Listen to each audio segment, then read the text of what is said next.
एक वक्त की बात है, एक नन्ही परी थी जिसका नाम गिलबू था। वो बादलों के ऊपर वाले जंगल में रहती थी, जहाँ तितलियां चमकदार रोशनी में अलिफाती थीं और फूल लोरिया गाते थे। एक दिन गिलबू ने देखा कि जंगल की झील का रंग आदास नीला हो गया है, क्योंकि चांदनी कहीं खो गई थी। परी फौरन अपनी चमचमाती छड़ी लेकर चांदनी को ढूंढने निकली।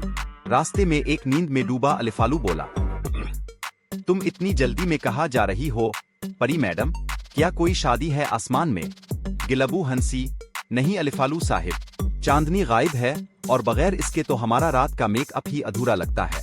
आखिरकार इसने चांदनी को बादलों के पीछे रोता पाया। वो कह रही थी, सब मुझे सिर्फ रात में चाहते हैं, दिन में कोई नहीं।